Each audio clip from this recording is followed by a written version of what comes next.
तर प्रवासाची मजा बघूया, काय काय खायला मिळतंय, थांबायचं नाही थांबायचं किंवा आपला जो कोकणातला महामार्ग आहे रस्ता. काय बॅट्स काय घेतले काय वडापाव आपण 4 वडापाव.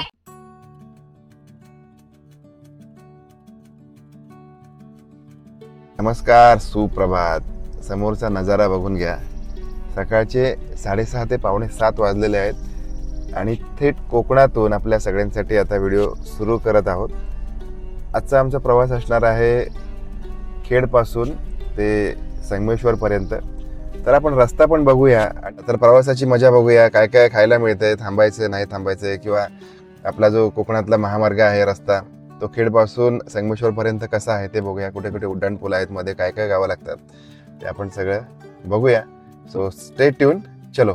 हे बघा समोर किती भारी सुंदर वातावरण आहे आणि या मस्त वातावरणात मध्ये आपण आनंद घेत सकाळचा प्रवास करणार आहोत. होटेल ग किती वडापाव खाणार हो? 2 खाणार?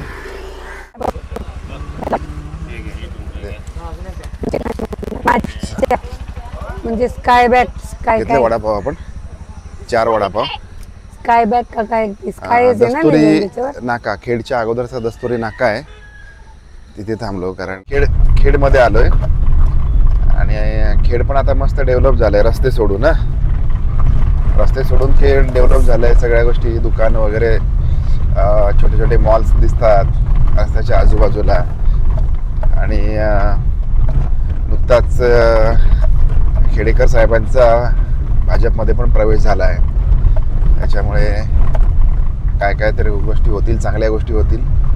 त्याचबरोबर आमदार साहेब पण आहेत आपले, राज्यमंत्री, त्यांनी पण आपल्या खेडच्या रस्त्यांकडे थोडंसं लक्ष द्यावं असं वाटतं प्रामाणिकपणे. कारण रस्ते आपल्या शहरातले खराब आहेत, तुम्हालाही जाणवत असेल.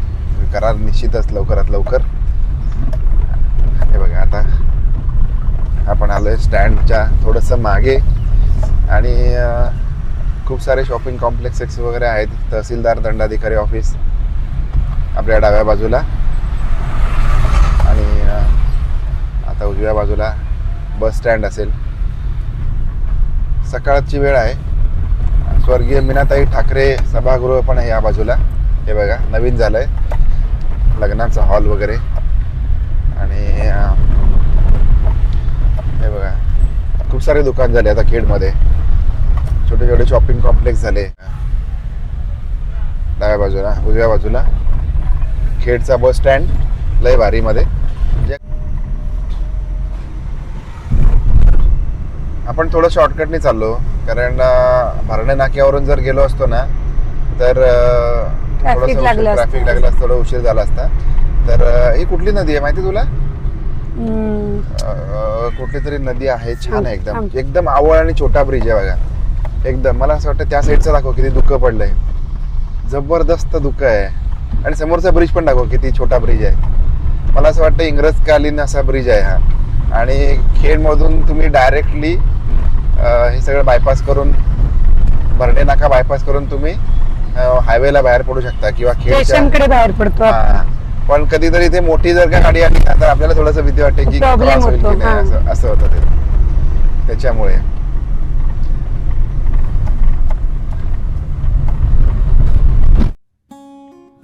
आता आपण आलो खेडच्या रेल्वे स्टेशनला. बघा किती मस्त केले. पहिलं होतं का, पहिला शेड्स वगैरे काही नव्हत्या स्टेशनला. आता एकदम रोड पर्यंत स्टेशनला शेड केलेली आहे. पार्किंगची स्पेस वगैरे पण दिली आहे, त्यामुळे एकदम भारी वाटतंय आपला खेडचा रेल्वे स्टेशन. ह्याच वरती त्यांचा परिसर आहे, छोटे हॉटेल्स वगैरे आता पहिल्यापासूनच आहेत, आता झाले नवीन. पार्किंगला पण जागा केले आणि स्टेशन लय भारी वाटतंय आता बघायला, खेड स्टेशन आपला. तर आता आपण थोड्याच वेळात लागणार आहे हायवे वरती.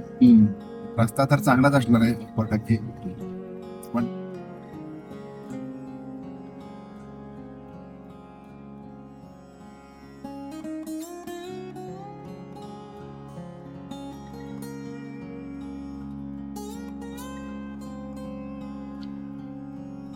खेड लोटे परशुराम MIDC मध्ये आपण आलो. आणि जसं आपण लोटे परशुराम MIDC मध्ये आलो ना तसा केमिकलचा डिफरन्स स्मेल यायला सुरुवात झाली एकदम.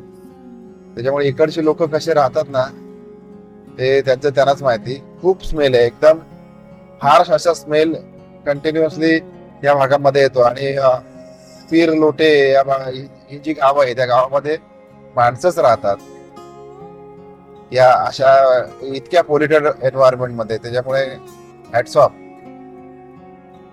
MIDC लोटे परशुराम चिपळूण. चलो आता आपण चिपळूण मध्ये एंट्री केली आणि समोर चिपळूणचा बायपास, चिपळूण बायपासचा ब्रिज आहे. मला असं वाटतं की 2-3 वर्ष झाली हा ब्रिज, जास्तच म्हणजे 4-1 वर्ष झाली ब्रिज आहे तसाच आहे. आणि या ठिकाणी समोर बघताय ना तिथे हा गर्डर कोलॅप्स झाला होता, डायरेक्टली खाली पडला होता. आपण आलोय बहादूर शेख नाका, बहादूर शेख नाक्यावरती आलोय.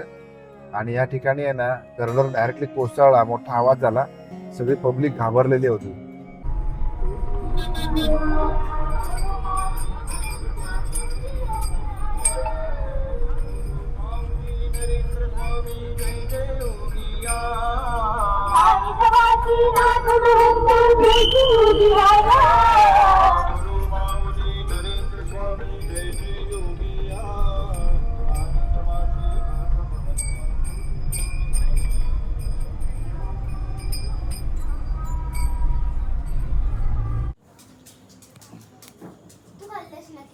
अजून एक होतं ते दरवाजा, पिंजऱ्याचा दरवाजा उघडून पळालं.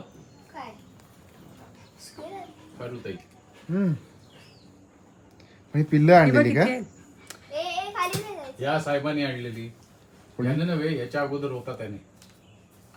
याने हा, हे मांजराने मारलं? मांजराने तोंडात धरून आणलं. होय चिंट्या. हे मस्तच आहे पण आवडलं मला.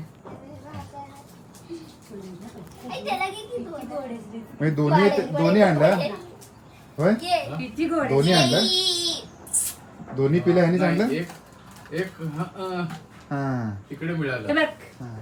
बघ, नाकडा काढली ना, हा त्या नाकड्यातनं बाहेर आलं, ते घरात आलं. मग ते पकडून आडवा पडून झोप हा करून घेतो.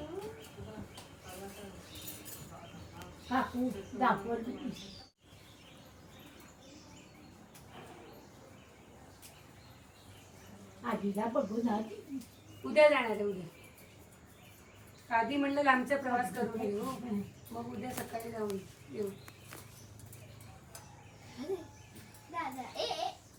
ए म्हणू काय तू गवळ.